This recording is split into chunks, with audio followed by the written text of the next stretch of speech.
धन्यवाद माननीय उपसभापति महोदय। सबसे पहले तो मैं अपने देश के प्रधानमंत्री श्रीमान नरेंद्र मोदी जी का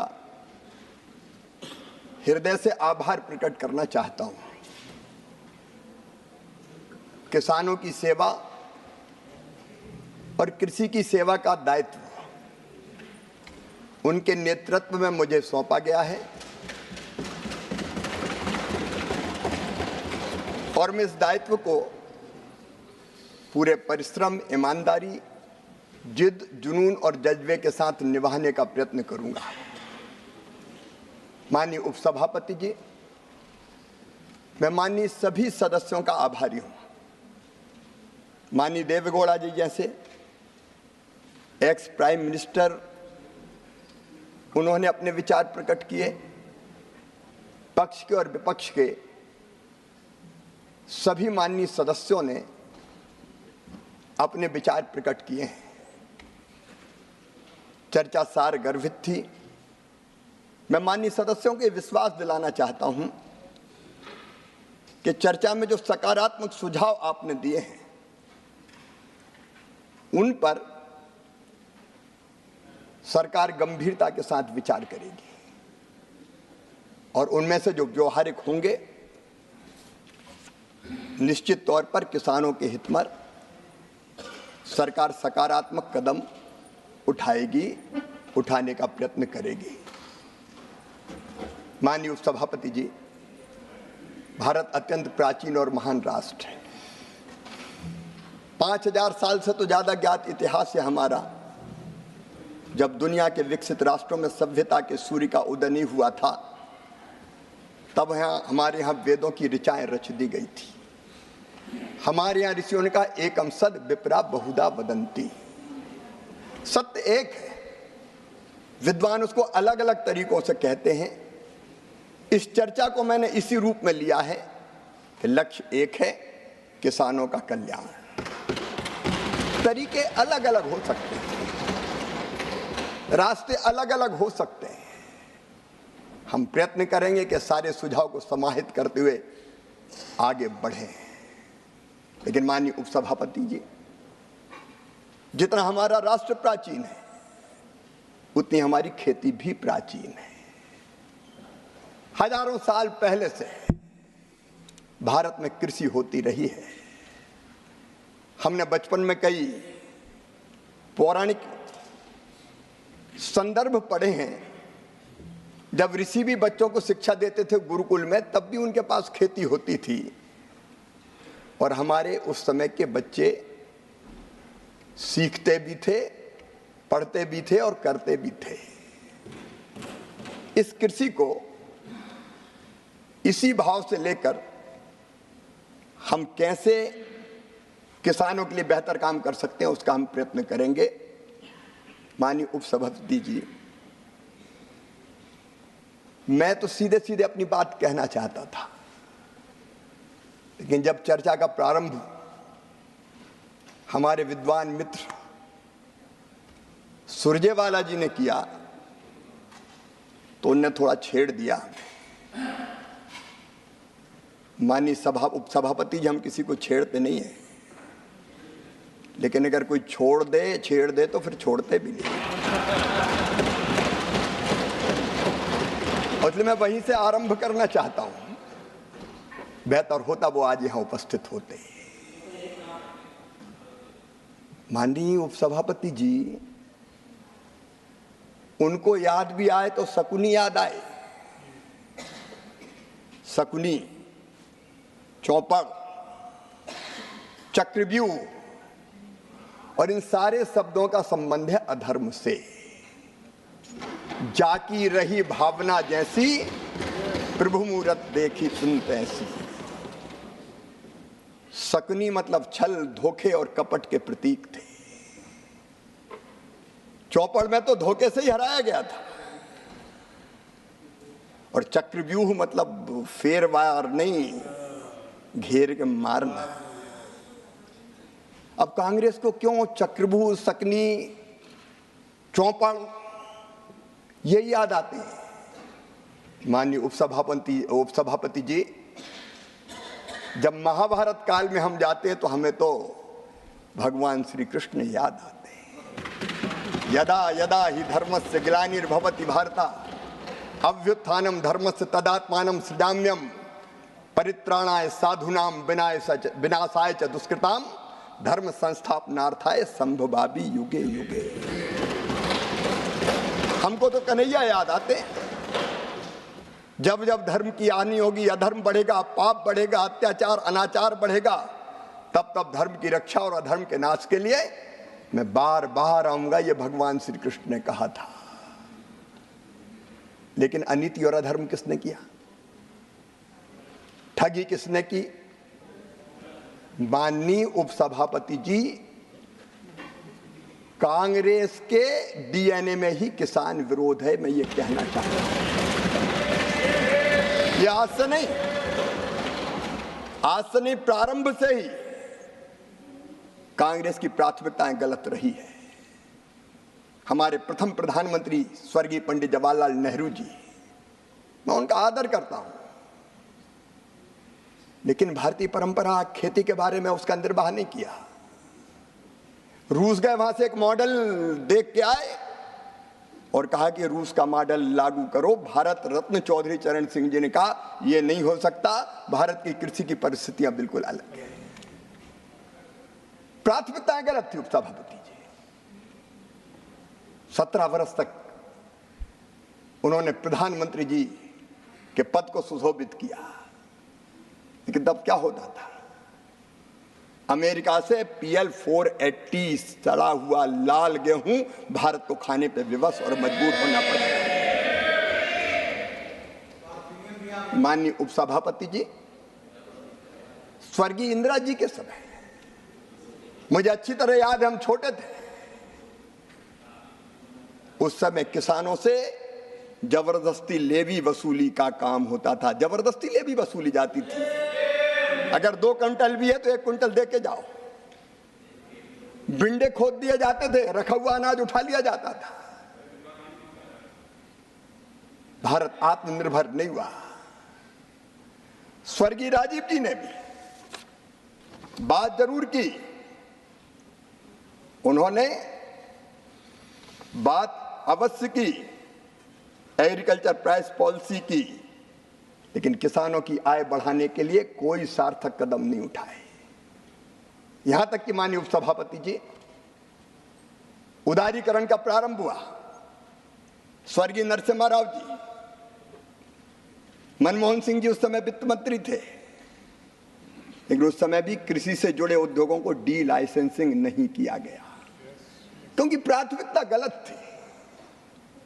और माननीय उपसभापति जी, 2004 से 2014 के बीच की मैं क्या बात कहूं। उस समय ये भारत जो प्राचीन और महान राष्ट्र है, जिसने दुनिया को ज्ञान का प्रकाश दिया था, उस समय घोटालों के देश के रूप में दुनिया में जाने लगे। 2G, 3G, 4G। माननीय उपसभापति महोदय, प्लीज। और तब भारत की राजनीति में, आप धैर्य से सुनिए, तब भारत के राजनीतिक क्षेत्र पर उदय हुआ एक दैदीप्यमान सूर्य का, जिसने सारे देश को आशा और विश्वास से भर दिया। उनका नाम था नरेंद्र मोदी। कांग्रेस की प्राथमिकताएं गलत थी। मोदी जी के नेतृत्व में प्राथमिकताएं बदलने का काम हुआ। और खेती के लिए माननीय अध्यक्ष जी, हमारी 6 प्राथमिकताएं मैं आपके सामने निवेदन करना चाहता हूं। 6 प्राथमिकताएं। नंबर 1, उत्पादन बढ़ाना। नंबर 2, उत्पादन की लागत घटाना। नंबर 3, उत्पादन के ठीक दाम देना। और नंबर 4, प्राकृतिक आपदा में ठीक राहत की राशि देना। नंबर 5, कृषि का विविधीकरण, खेती में वैल्यू एडिशन। और माननीय अध्यक्ष उपसभापति जी, आने वाली पीढ़ियों के लिए भी धरती सुरक्षित रहे, इसलिए प्राकृतिक खेती को बढ़ावा देने का प्रयास सुविचारे ढंग से यह भारतीय जनता पार्टी की सरकार, एनडीए की सरकार खेती का रोड मैप बना के काम कर रही है। कल कह रहे थे हमारे मित्र, बजट का जिक्र कर रहे थे, बजट कम कर दिया गया। मैं माननीय उपसभापति महोदय ये बताना चाहता हूं, कृषि के लिए बजटीय आवंटन 2013 और 14 में था केवल 27,663 करोड़ रुपया। 2024-25 में ये बढ़कर हो गया 1,32,470 करोड़ रुपया, और ये केवल कृषि विभाग का है। एग्रीकल्चर एंड एलाइड सेक्टर जोड़ दिए जाए तो माननीय अध्यक्ष महोदय, इसमें फर्टिलाइजर की सब्सिडी भी अगर जोड़ दी जाए तो फर्टिलाइजर, सहकारिता, पशुपालन, डेयरी, फूड प्रोसेसिंग, फिशरीज, इन सबको जोड़ दिया जाए तो ये बजट बढ़ के हो जाता है, ये इनका है 1,32,000 तो मैंने बताया कृषि, 152 एलाइड सेक्टर और फर्टिलाइजर सब्सिडी वगैरह सब जोड़ दी जाए तो इसमें 1,75,446.55 करोड़ और जोड़ेगा। मानिए आपके समय ये डिपार्टमेंट एक थे, आप कितने देते थे? माननीय उपसभापति जी, बजट का पर्याप्त प्रावधान है और इसमें सिंचाई तो जोड़ा ही नहीं, सिंचाई तो जोड़ा ही नहीं। जल शक्ति मंत्रालय अलग है, वो सिंचाई के प्रबंध के काम में लगा है। उत्पादन अगर हमको बढ़ाना है तो माननीय उपसभापति जी, पहली प्राथमिकता होगी किसानों के सूखे खेतों में पानी पहुंचाने की। ये हमको करना पड़ेगा, बिना पानी के खेती नहीं होती।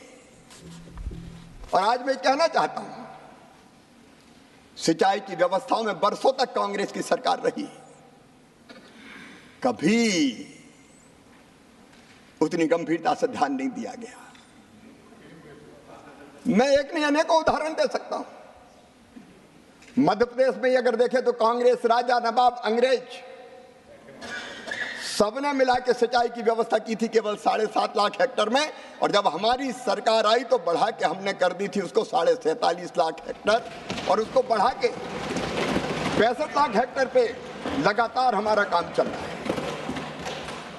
प्रधानमंत्री नरेंद्र मोदी, अटल बिहारी वाजपेयी जी,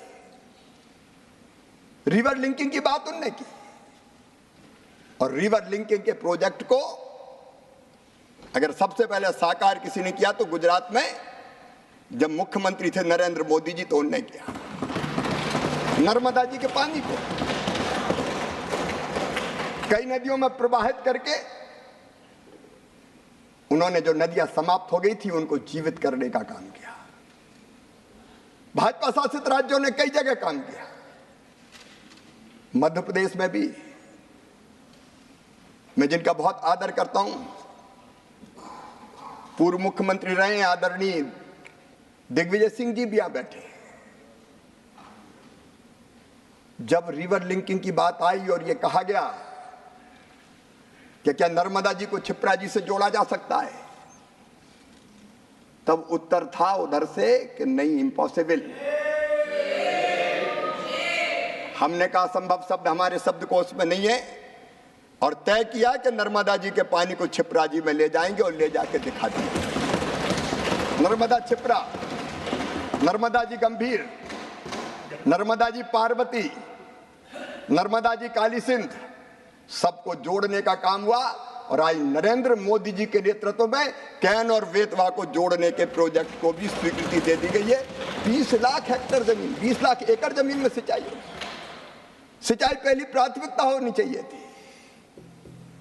बाण सागर जैसे बांध एक नहीं अनेकों बरसों तक पूरे नहीं हुए। क्योंकि खेती किसान प्राथमिकता नहीं था।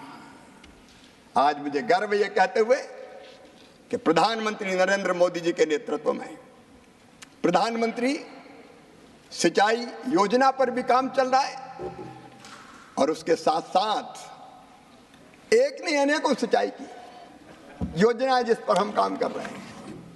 सूक्ष्म सिंचाई की योजनाओं पर हमारा काम चल रहा है। माननीय सभापति महोदय, मेरा सौभाग्य है आपके सामने कृषि पर बोलने का मुझे अवसर मिल रहा है। मैं निवेदन कर रहा था कि पुरानी सरकारों की, कांग्रेस की सरकारों की प्राथमिकताएं गलत थी। यह सरकार भारतीय जनता पार्टी की, एनडीए की। हमने लगातार प्रयत्न किए, उत्पादन की बात हो रही थी। आज मैं बताना चाहता हूं, इन अच्छे प्रयत्नों के कारण सिंचाई के हमने उत्तम बीजों का आईसीआर ने उत्तम बीज बनाए और अभी भी 109 नई बीज की क्वालिटी हम जारी करने वाले हैं,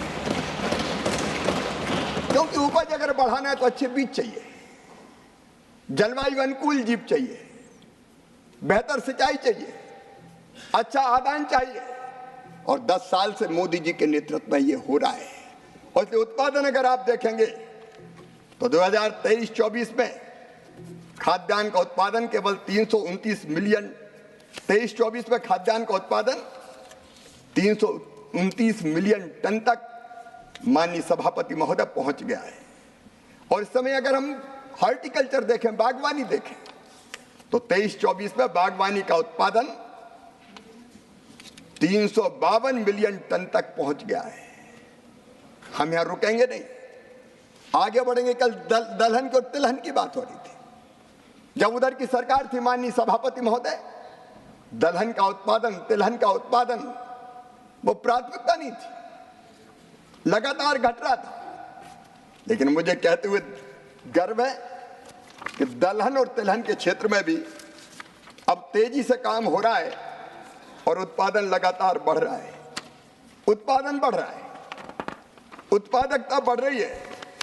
और माननीय अध्यक्ष महोदय, कल बात फर्टिलाइजर सब्सिडी पे की गई। आज मैं आंकड़े आपके सामने रखना चाहता हूं, आपके सामने आंकड़े रखना चाहता हूं। जब उधर की सरकार थी तब माननीय अध्यक्ष महोदय 13-14 में, माननीय सभापति महोदय 13-14 में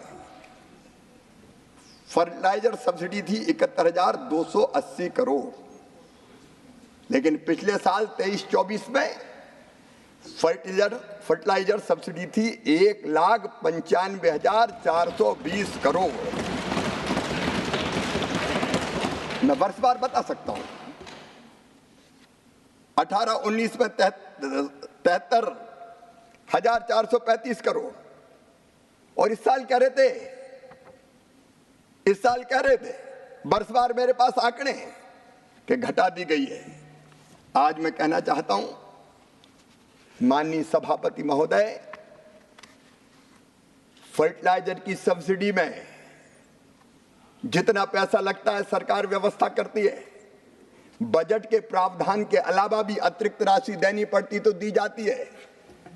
अभी अंतर्राष्ट्रीय परिस्थितियों के कारण डीएपी के जहाज घूम के आए, लंबा मार्ग तय करना पड़ा, समय ज्यादा लगा और इसलिए कीमत बढ़ रही थी। हमने उस बढ़ी हुई कीमत का भार किसान पर नहीं डाला और 2625 करोड़ का स्पेशल पैकेज दिया ताकि सस्ता फर्टिलाइजर किसान को मिलता रहे। आज आपके माध्यम से माननीय सभापति जी मैं बताना चाहता हूं, यूरिया के एक बैग पर हमारे विद्वान मित्र अभी संजय जी बैठे हैं, वो बात कर रहे थे कि मात्रा कम हो गई है।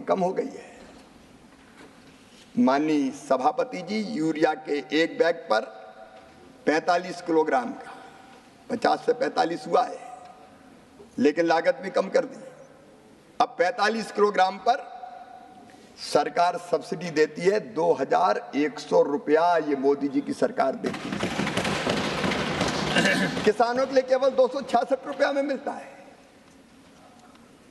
2366 रुपए का यूरिया किसान को 266 रुपया में देती है ये मोदी जी की सरकार, भारतीय जनता पार्टी की सरकार। यानी सभापति जी, डीएपी का एक बैग 50 किलोग्राम का सरकार सब्सिडी देती है 1083 रुपया, कुल कीमत पड़ती है 2433 रुपया, लेकिन किसान को मिलता है 1350 में। हमने इस कीमत को कभी बढ़ने नहीं दिया। सस्ता खाद मिले, किसान फायदे की खेती कर पाए, इसके लिए एक नहीं अनेकों कदम उठाए गए। और माननीय अध्यक्ष, माननीय सभापति महोदय, मैं आपके माध्यम से आश्वस्त करना चाहता हूं, देश के करोड़ों किसान भाइयों और बहनों को यह सस्ता खाद मोदी जी की भारतीय जनता पार्टी की सरकार देती रहेगी। मैं पानी की बात कर रहा था, पर ड्रॉप मोर क्रॉप, प्रधानमंत्री जी ने मंत्र दिया। पानी की कमी पर कई माननीय सदस्यों ने चिंता जाहिर की थी। अंडरग्राउंड वाटर नीचे जा रहा है,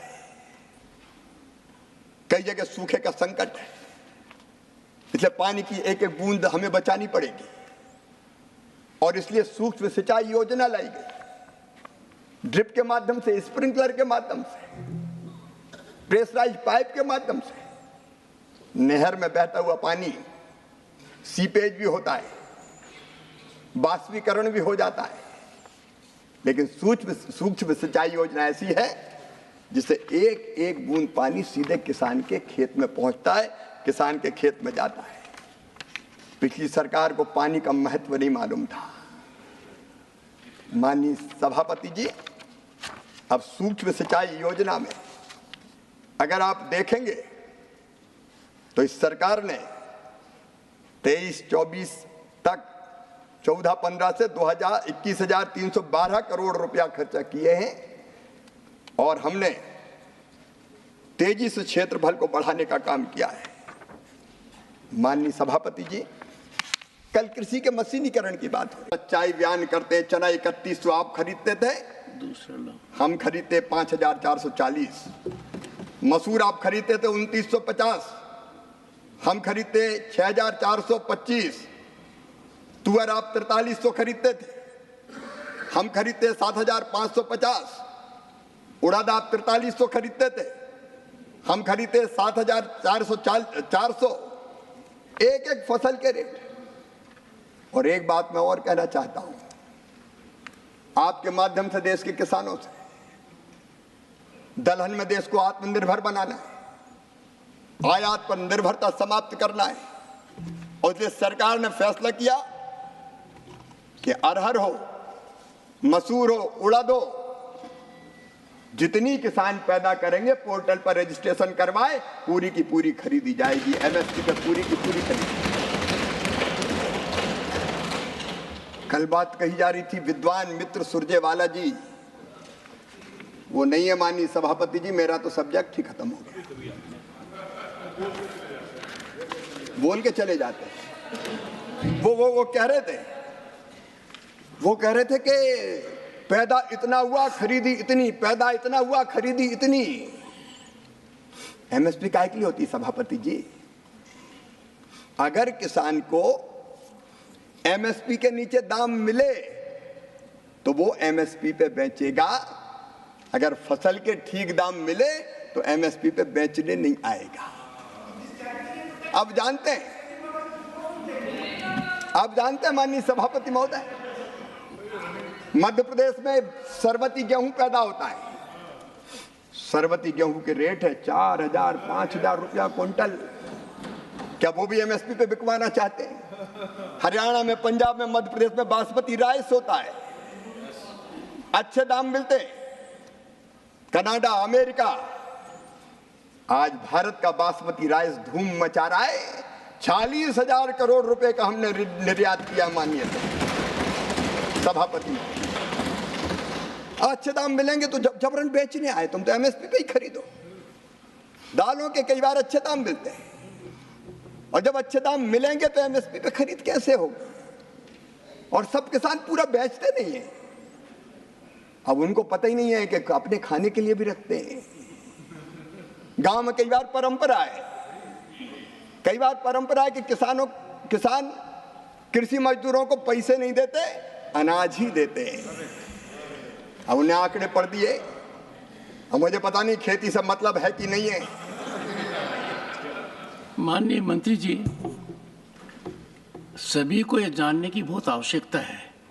अक्सर हम मुद्दा उठाते हैं कि एमएसपी पर कितना खरीद हो रहा है। एमएसपी पर कम खरीद का मतलब किसान की स्थिति ठीक है और उसको कीमत कहीं और मिल रही है। तो आज के दिन सदन की आज के दिन मेरी बात सुनिए, आज के दिन आवश्यकता है कि हम किसान की समस्या को सही दृष्टि में समझें। किसान एमएसपी का फायदा उठाना चाहता है जब वो जानता है कि मैं मार्केट में जाता हूं तो मुझे वो कीमत नहीं मिल रही है। तो ये जो आर्ग्यूमेंट हुआ, मुझे भी बड़ी आहत हुआ इस बात को लेकर, और तब मुझे व्यवस्था में कहना पड़ा कि किसान का क्या समझने की आवश्यकता है। एमएसपी का मतलब किसान के पास मार्केट में कीमत उपलब्ध नहीं है, इसलिए व्यवस्था में किसान को एमएसपी पर बेचना पड़ेगा। अच्छी व्यवस्था यह है कि किसान को वाजिब दाम मार्केट के हिसाब से मिले, और मार्केट जब उसको सपोर्ट नहीं करता है तो एमएसपी आती है। तो एमएसपी में खरीद कम होती है, इसका संकेत है कि किसान की हालत ठीक है। पर एमएसपी का निर्धारण एक लगातार ऊपर चढ़ना चाहिए और उसकी ओर आप कार्यरत रहेंगे, मैं मानकर चलता हूं। वो बढ़ना चाहिए, क्योंकि आप एमएसपी तय करेंगे तो मार्केट फोर्सेस भी कंट्रोल होंगी। धन्यवाद माननीय सभापति जी। सरकार इस पर निरंतर ध्यान रख के काम करेगी, क्योंकि किसान हमारे लिए केवल इंसान नहीं है, अन्नदाता मतलब जीवन दाता। भारतीय अर्थव्यवस्था की कृषि रीढ़ है और किसान उसके प्राण हैं। हमारे लिए माननीय सभापति जी किसान वोट बैंक नहीं है, हमारे लिए तो किसान भगवान है। किसान की सेवा हमारे लिए भगवान की पूजा है, और वो मानकर ही हम आगे व्यवहार करेंगे। लेकिन बावजूद इसके माननीय सभापति महोदय, धान की खरीदी हो या गेहूं की खरीद हो, जब जब आवश्यकता हुई सरकार ने पर्याप्त खरीदी है। धान की खरीद हमारे 15-16 से लेके 23-24 तक, ये 15-16 में 78 लाख 31 हजार किसानों से हुई थी। मेरे पास आंकड़े, मैं एक एक आंकड़ा रख सकता हूं। तत्कालीन सरकार से जब जरूरत पड़ी, कई गुना ज्यादा अगर खरीद की तो मोदी जी की सरकार ने की, भारतीय जनता पार्टी की सरकार ने की। मैं एक एक आंकड़े नहीं रखना चाहता, सदन का समय नहीं लेना चाहता, लेकिन माननीय सभापति जी, अगर आप देखेंगे, आप तो खरीदते ही नहीं थे। दलहन 2004-05 से 13-14 तक कितना खरीदा गया? दलहन खरीदा गया केवल 6,29,000 मीट्रिक टन।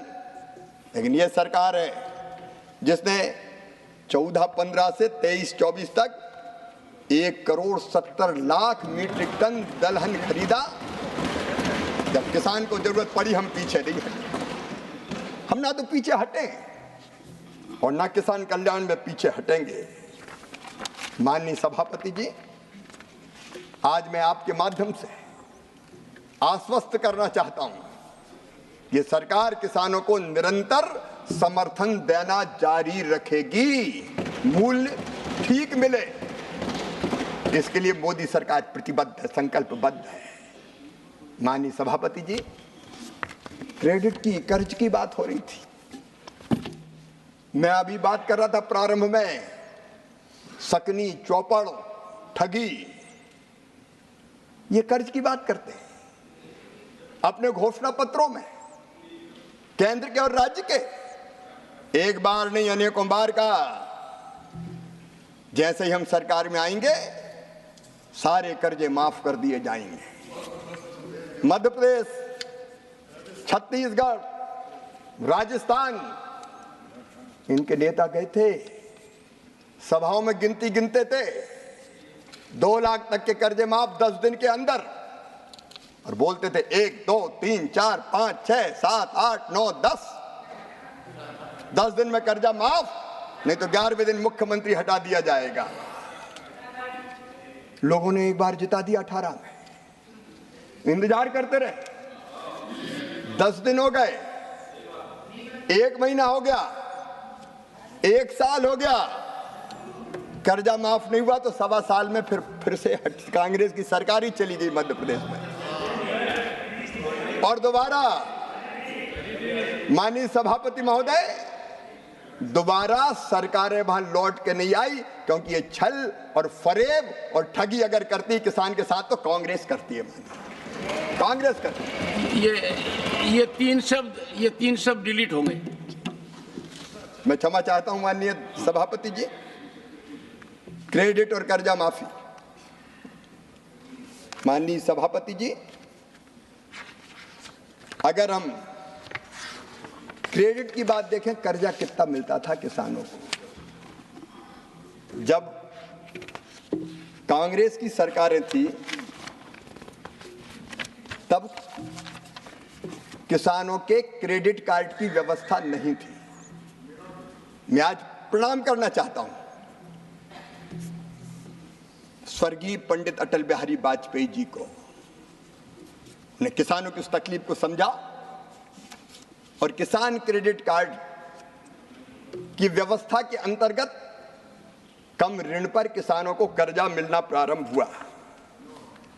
माननीय सभापति जी, आज मुझे कहते हुए प्रसन्नता है कि हमारे छोटे किसान, जिनको ऊंची ब्याज की दरों पे साहूकार से कर्जा लेना पड़ता था और उसका भारी ब्याज चुकाना पड़ता था, आज ऐसे किसानों को क्रेडिट कार्ड के माध्यम से 7% उसमें भी समय पे चुकाए तो 3% और कम किया जाता है, केवल 4% दर पर 4% ब्याज की दरों पर कर्जा दिया जा रहा है। और ब्याज सब्सिडी के बजट में भी माननीय सभापति जी 3.6 गुना वृद्धि हुई है। 14-15 में केवल 6,000 करोड़ थी, 24-25 में बढ़ के हो गई 22,600 करोड़ रुपया। पिछले 10 सालों में 1,44,000 करोड़ से अधिक की ब्याज सब्सिडी। मंत्री, this amount is interest subsidy. Interest subsidy. और अगर क्रेडिट आप देखें तो इनकी सरकार थी तब क्रेडिट मिलती थी केवल 7 लाख करोड़ की। ये नरेंद्र मोदी जी की सरकार है 25 लाख करोड़ की क्रेडिट, 25 लाख करोड़। और अभी भी अभियान चल रहा है विकसित भारत संकल्प यात्रा में, जो छूट गए आओ, किसान क्रेडिट कार्ड बनवाओ और 3-4% ब्याज की दरों पर कर्जा ले जाओ। कब कांग्रेस के जमाने में ये होता था? माननीय सभापति जी, केवल 10 सालों में जो ब्याज की सब्सिडी है वो 1,44,000 करोड़ रुपया से ज्यादा है। एक बार छोटी मोटी कर्जा माफी हो गई तो उसके बड़े गुण गाते हैं, लेकिन इससे ज्यादा तो हम ब्याज में चुकाते हैं। ये भारतीय जनता पार्टी की, मोदी जी की सरकार है। माननीय, नई बात एक है कि आप 7 लाख देते थे, हम 25 लाख करोड़ देते हैं। और किसानों की बात आप क्या जानें। माननीय फसल बीमा योजना, सभापति जी, कभी भी कांग्रेस ने फसल बीमा योजना पर ध्यान नहीं दिया। मैं जब सांसद था पहले, किसान की फसलें खराब हो जाती थी, हम गेहूं के खराब फसल के पूले तत्कालीन मुख्यमंत्री जी के पास ले जाते थे और उम्मीद करते थे कुछ राहत मिलेगी। लेकिन इनके समय ऐसी फसल बीमा योजना थी कि उसकी यूनिट हुआ करती थी तहसील। मतलब एक किसान की फसल खराब होगी, राहत नहीं मिलेगी, क्लेम नहीं मिलेगा। एक गांव की खराब होगी, क्लेम नहीं मिलेगा। 10 गांव की खराब होगी तो क्लेम नहीं मिलेगा।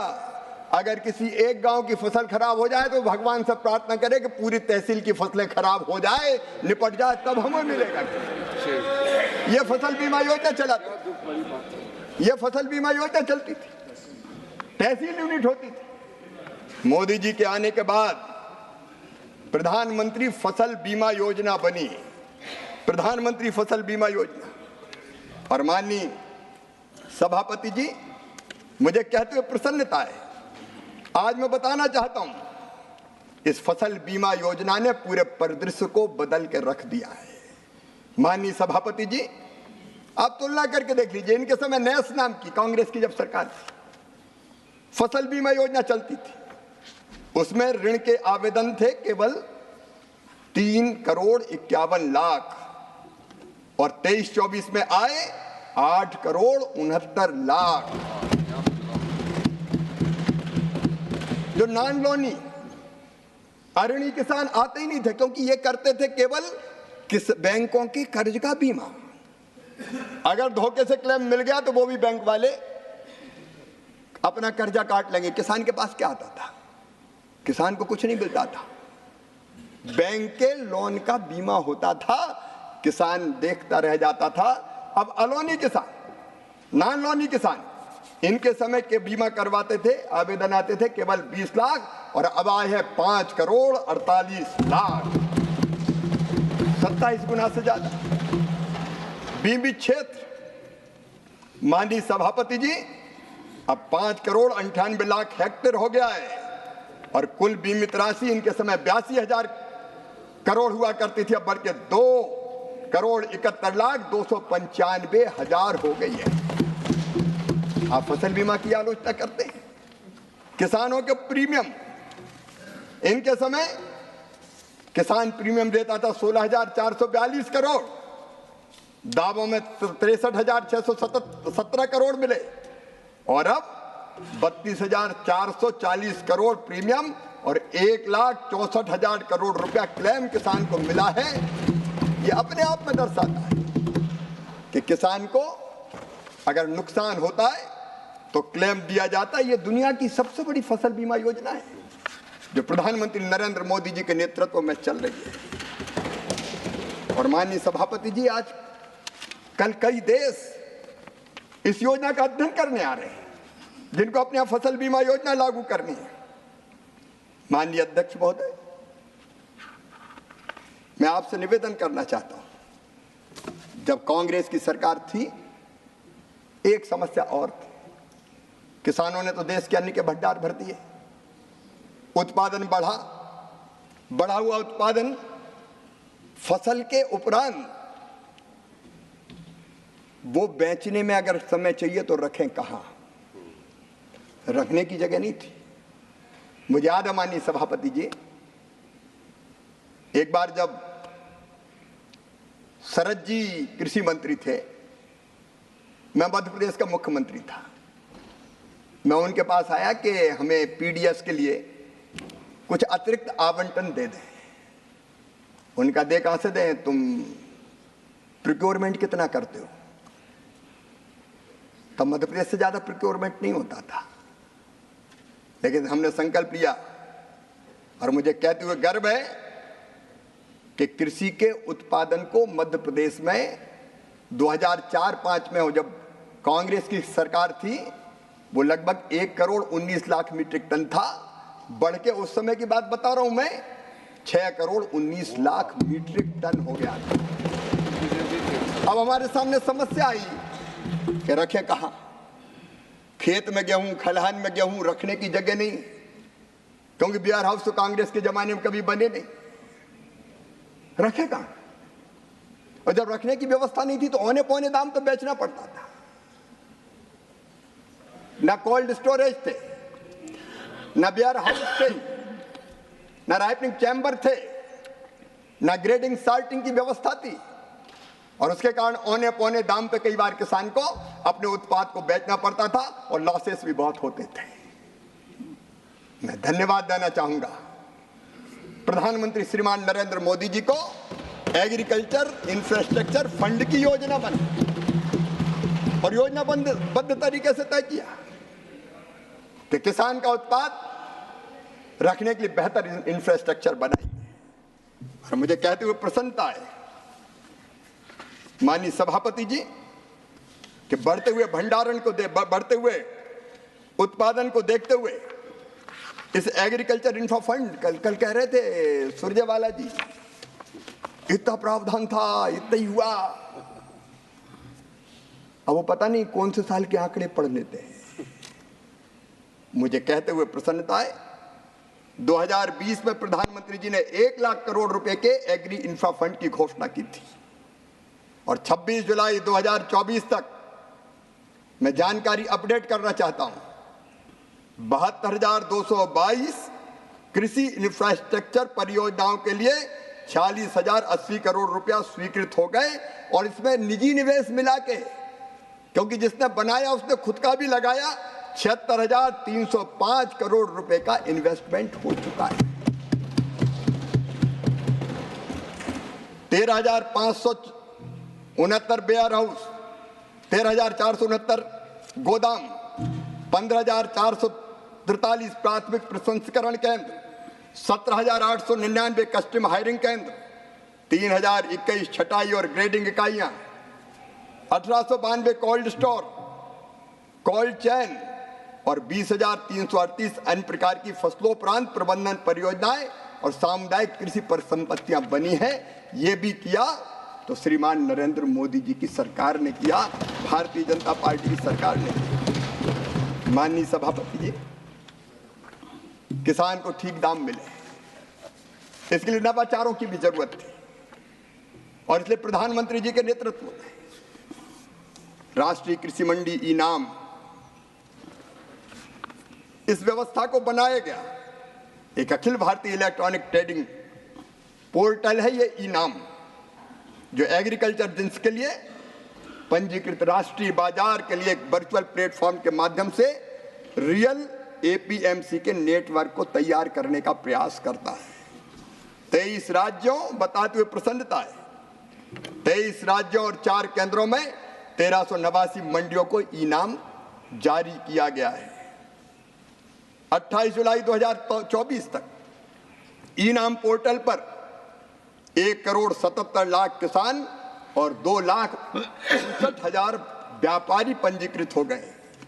इनाम प्लेटफॉर्म पर कुल 10,03,000 टन अनाज और इसके अलावा बांस, पान, नारियल, नींबू, मिठाई सामूहिक रूप से लगभग 3.63 लाख करोड़ रुपए का व्यापार दर्ज किया गया है। अगर दूसरी मंडी में कहीं अच्छे दाम मिल रहे हैं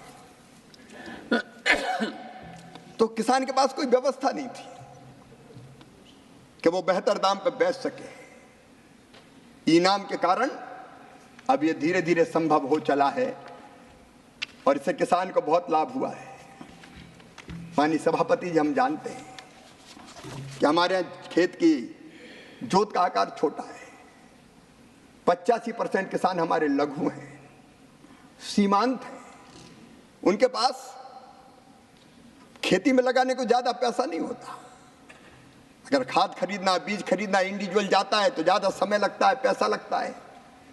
अगर उत्पादन हो गया, अकेले को बेचना उतना हुआ ही नहीं तो ट्रांसपोर्टेशन में खर्चा लग जाता है।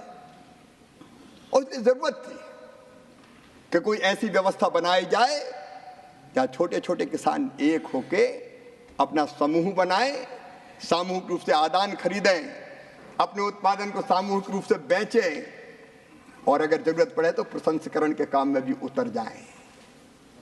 पहले व्यवस्था नहीं थी, लेकिन एफपीओज की व्यवस्था को भी खड़ा किया तो प्रधानमंत्री नरेंद्र मोदी जी के नेतृत्व में ये एनडीए और भारतीय जनता पार्टी की सरकार ने की। आज 8,875 एफपीओज पूरे देश में काम कर रहे हैं।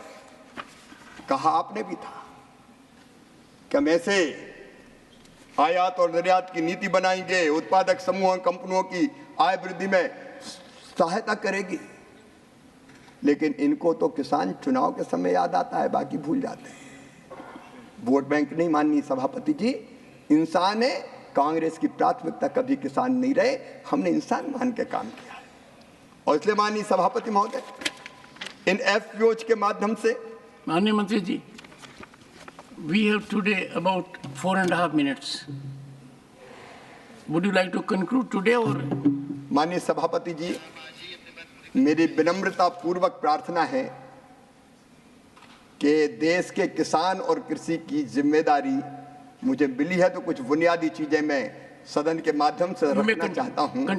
तो मुझे आप अनुमति देंगे? अगले दिन भी आप बोलने का कहेंगे तो मैं रख नहीं, ये निर्णय आप कीजिए जी।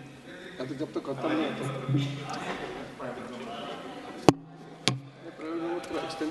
होता। माननीय सभापति जी, मैं यही कह रहा था कि भारत सरकार ने 2020 में 6,865 करोड़ रुपए के कुल बजट के साथ 10,000 कृषक उत्पादक संगठन मतलब एफपीओज के संवर्धन और गठन की योजना प्रारंभ की थी। और मुझे खुशी है कि 8,875 बन गए, जिनने 4,165 एफपीओ को 210 करोड़ रुपए की मैचिंग इक्विटी भी जारी की गई है। और उनमें से कई एफपीओज बड़ी सफलता के साथ चल रहे हैं। मैं कई सफलता की कहानियां रख सकता हूं, लेकिन आज वक्त मुझे इजाजत नहीं दे रहा। लेकिन मैं कहना चाहता हूं कि इस एफपीओ के किसानों के संगठन को हम आंदोलन का रूप देके छोटे और सीमांत किसानों को ठीक दाम मिले और वो फूड प्रोसेसिंग के क्षेत्र में भी उतर जाए, इसमें कोई कसर नहीं छोड़ेंगे। ये गरीब किसानों की जिंदगी बदलने का काम करेंगे। कभी ये नवाचार नहीं हुए, इसके पहले कभी नवाचार नहीं हुए। माननीय सभापति जी, मैंने कहा था उत्पादन की लागत घटाना है। एक नहीं अनेकों प्रयास उसके लिए किए गए, एक नहीं अनेकों प्रयास मोदी जी के नेतृत्व में। आप केवल कहते रहे, मैं कांग्रेस के घोषणा पत्र उठा के बता सकता हूं। कई बार कहा हम कुछ प्रत्यक्ष सहायता 2004 में कहा, 2009 में कहा हम प्रत्यक्ष सहायता कुछ किसान को देने की योजना पर गंभीरता से विचार कर रहे हैं। आपने कभी डायरेक्ट एक पैसा नहीं दिया। मुझे आज कहते हुए खुशी है, छोटे छोटे किसान, लघु सीमांत, कई बार खाद के लिए पैसे की जरूरत पड़ती, कई बार बीज के लिए पैसे की जरूरत पड़ती, तो उनको जाना पड़ता है सूद पर पैसा देने वालों के पास। लेकिन इस तकलीफ को भी कभी कांग्रेस ने नहीं पहचाना, क्योंकि किसान कांग्रेस की प्राथमिकता नहीं रहे। पहचाना तो नरेंद्र मोदी जी ने पहचाना, माननीय नरेंद्र मोदी जी ने। और इसलिए प्रधानमंत्री किसान सम्मान निधि ये वास्तव में किसानों का सम्मान था, उनके भाव का सम्मान था। वो टिक सके कृषि और खेती के काम में, इसलिए इस योजना को बनाया गया। 2004 में आपने कहा नहीं किया, 2009 में आपने कहा नहीं किया, लेकिन आज मुझे कहते हुए खुशी है कि मोदी जी ने 3 किस्तों में 6,000 रुपया हर साल, और ऐसे नहीं डीबीटी के माध्यम से, बीच में कोई बिचौलिया नहीं। एक प्रधानमंत्री जी इस देश में हुए थे जो कहते थे 1 रुपया देते हैं 15 पैसा पहुंचता है, लेकिन मोदी जी ने कह दिया ना खाऊंगा ना खाने दूंगा। इसलिए एक डालते हैं तो सीधा 1 रुपया ही पहुंचता है। Thank you honourable minister, thank you, thank you, thank you. माननीय सभापति महोदय, 3 किस्तों में जब 2-2 हजार रुपया गरीब किसान के पास पहुंचता है तो वो अपनी तात्कालिक आवश्यकताओं की पूर्ति करता है और ये पैसा उसके लिए वरदान बन जाता है। मुझे कहते हुए खुशी है कि इस योजना से 3,24,000 करोड़ रुपया इस योजना के अंतर्गत अब तक किसान के खाते में डाला जाता है।